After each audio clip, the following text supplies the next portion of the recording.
The most common question that I get whenever I have a consultation with you all is, have I experienced any rude passengers? And honestly, I haven't experienced any rude passengers. In today's video, I want to share with you all what they don't teach you in flight attendant training, which is flight attendant etiquette. First off, let's get into the types of passengers that may be on board. There is a 100% chance that there is at least one person of each category on each flight that you work. So let's get into the categories, with number one being passengers with low emotional intelligence. Now, this realm can consist of passengers who are easily triggered, who are racist, those who have strong political views and are ready to debate at any moment, and also those who are inconsiderate. Back when we wore masks, there was a time where we would have a few passengers who would come on board with a mask that displayed their political views. And at that time, that would spark up either strong emotional feelings among other passengers, and they didn't want to sit next to someone who had a different political view than theirs, or even the flight attendant would have an attitude. And in this scenario, even if you guys don't have the same political view, it's best to, as the flight attendant, keep your opinions and your views to yourself and remember that you are at work. Category number two, there are passengers who are trying to get a rise out of you just to make a TikTok, okay? They just wanna go viral, they wanna start some type of drama just to get views. So be sure to not get wrapped up in that as a flight attendant. For category number three, please remember that we do not do a mental health screening for those that are purchasing a ticket or boarding a flight. So as a flight attendant, you may very well be dealing with a passenger who may have a mental illness, and that can range from depression, anxiety, schizophrenia, bipolar disorder, and the list goes on. Category number four is going to be those passengers who have never flown before, okay? So they have no idea how turbulence works. They've never seen a lavatory in person, how to open it, how to lock it, how to flush the toilet. And the only thing that they do know is what they know from word of mouth and movies and TV shows like Manifest and Snakes on a Plane. So people 9 times out of 10 have a negative outlook of what their experience may be on a flight. Category number five is going to be those passengers who you encounter who do not speak English. Therefore, there's going to be a language barrier in terms of how to fasten the seatbelt, go to the restroom, even as far as finding their seat, because they may not be able to read English or speak English. Category number six is going to be those passengers who have a fear of flying, okay?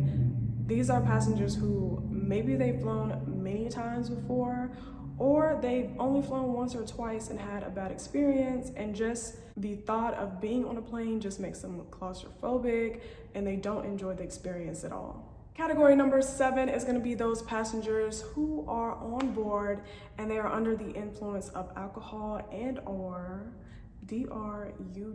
drugs.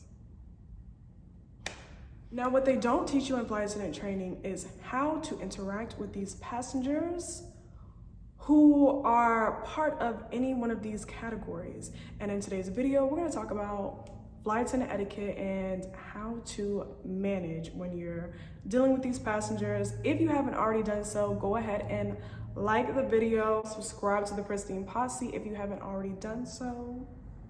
What you doing? You know, on this page, if I'm gonna give you guys a complaint, I'm gonna hit you with a solution, okay?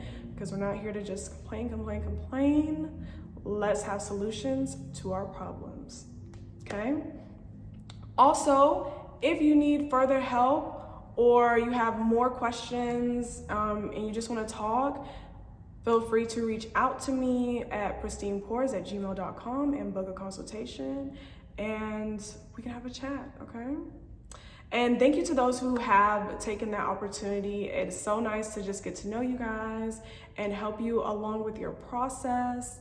I have had a few of you guys who have given me your basically life scenario and let me know, hey, do you think this job would be best for me?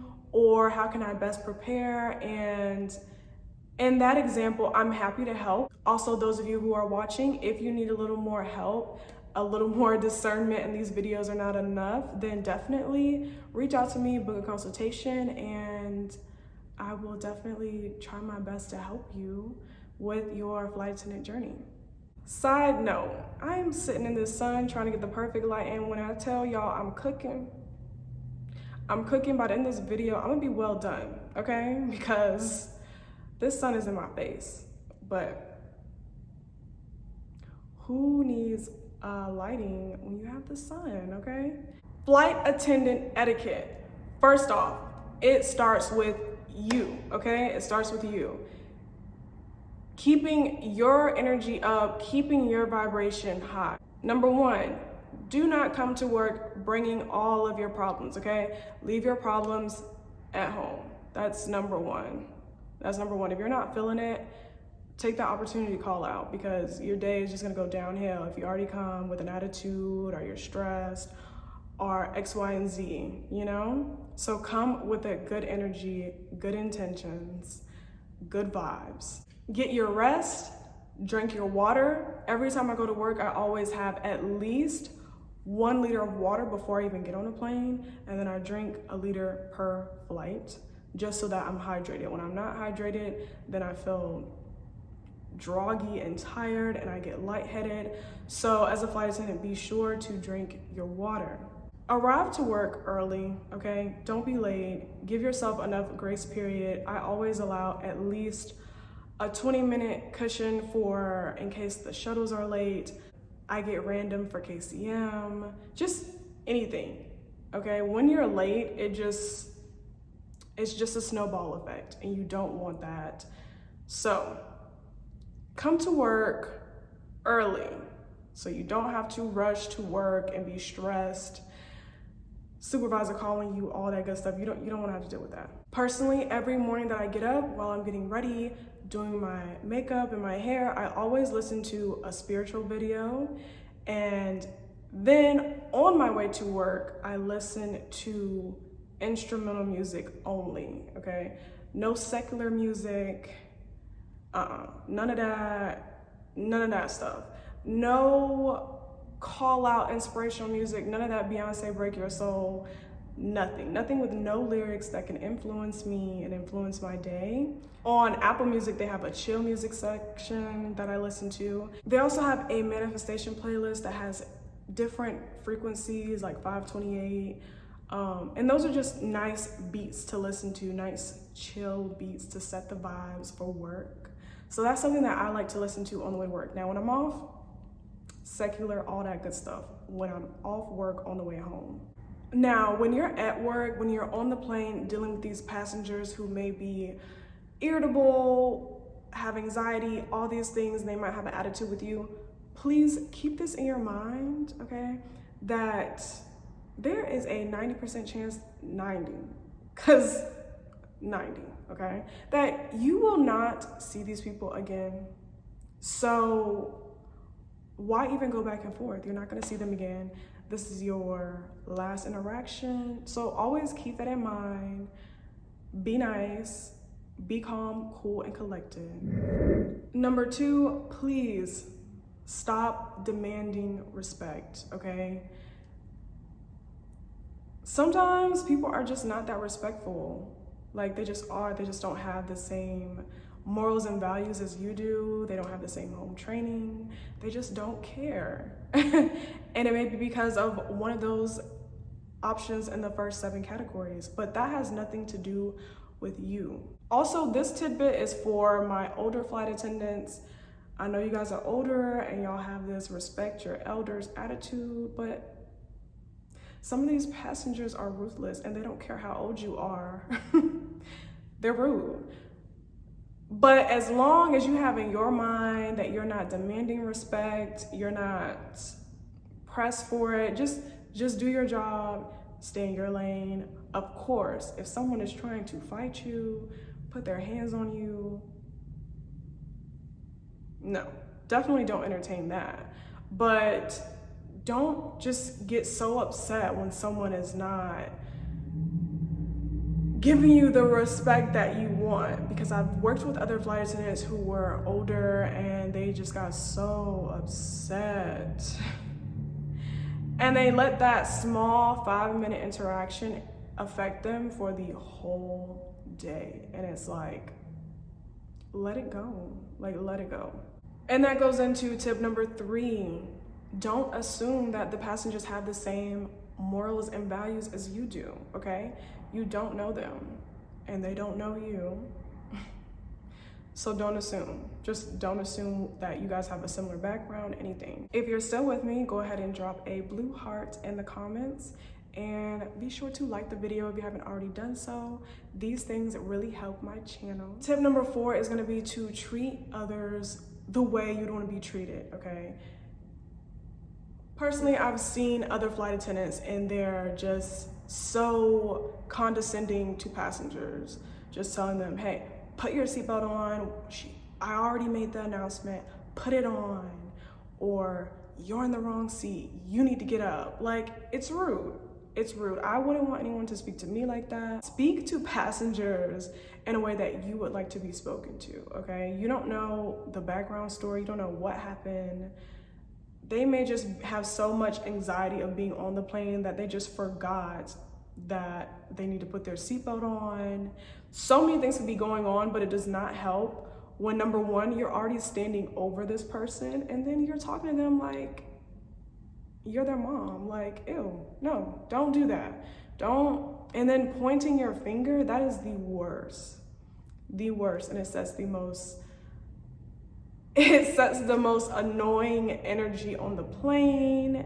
And now the other flight attendant has to be super, super nice to everyone because flight attendant A was being so condescending, and you can't have 2 flight attendants or multiple flight attendants being nasty to people, because that just leads for a negative energy on the plane and you don't want that. So no condescending negative energy toward passengers. Tip number 5 is that anytime you make an announcement, always repeat yourself at least 2 to 3 times, okay? Even when it's as simple as please fasten your seatbelt or remain seated, you're gonna have to say that about 2 to 3 times, because number 1, the passenger did not hear you the first time, okay? The second time, they probably heard the first part and didn't hear the second part because they were talking, sleeping, whatever the case they may be doing. Number 3, there may be a passenger with a language barrier who has no idea what you said, no matter how many times you said it, because they don't even speak English. Number 4, there are plenty, and I mean plenty, of passengers of all ages who have a hard time hearing.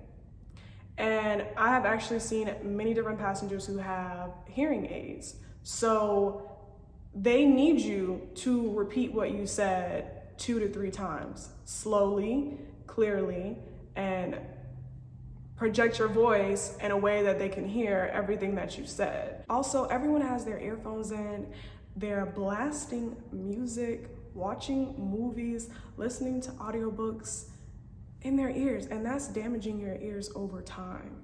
So trust me, there is going to be a rise in people who have a hard time of hearing.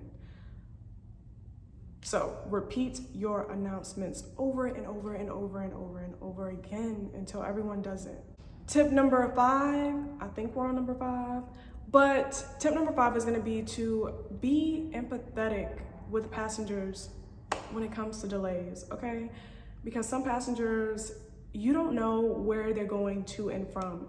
Sometimes it's a vacation, sometimes it's a funeral, sometimes it's a wedding, an event like Super Bowl or a game, or going to see a family member giving birth. So these are huge events that they're about to miss out because of a delay. So they're upset. And the last thing you want to do is be that flight attendant that says, you think you're upset? I don't even want to be here, or I'm starving, or da-da-da-da-da. Like, no, you're here to work. I've honestly worked with other flight attendants who will try to battle complaints with other passengers. And it's like, what good does that do? It doesn't do anything, and no one cares about your complaints because you're at work and they're the passenger.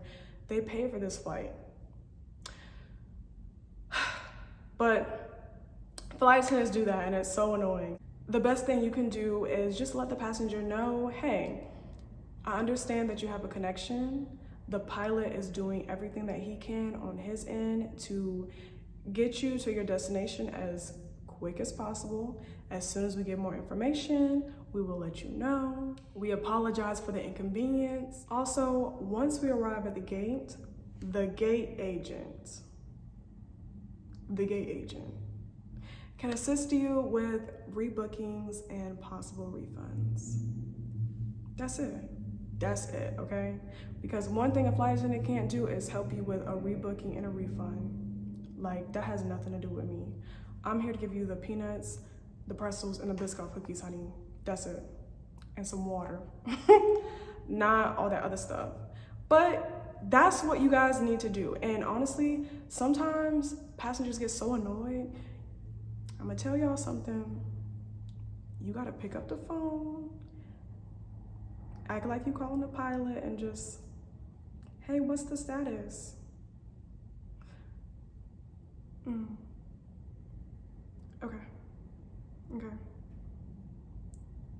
Okay, thank you. Okay, I just talked to the pilot and he just told me that it's gonna be about 35 minutes. That's what you gotta do. That's what you have to do. You gotta make the customer happy. You gotta make the passenger happy. Do something. Do something besides stand there, get on that phone and talk to yourself and act like you're calling the pilot, honey. Like, I've done it so many times, and trust me, even though they don't know that you're talking to yourself, it just gives them reassurance that you care. So, one time for fake caring. It gets you very far. Fake care, do it. Just do it. Do it. If you want to be the good flight attendant, do it. Because the other flight attendant is most likely complaining and hiding in the lab. And my last and final tip for you guys is gonna be to just relax. When you're feeling overwhelmed, go to the lab, have a little silent scream, okay? You know, just do one of those, regroup, look in the mirror, give yourself some affirmations, okay? My role is to ensure safety. Be calm, it's almost over. I do not take passengers' reactions personal. Those are just a few affirmations I like to say when I'm in the lavatory, just social battery is on 2% and I'm just trying to hold it all in. And that helps me get through the rest of the trip. I hope you guys enjoyed this video. Go ahead and give it a thumbs up, all right? Also, if you have enjoyed all these good tips, feel free to leave a donation, all right? I have my Cash App down below. Also, if you want to send me a little gift, I do have my PO box listed down below as well.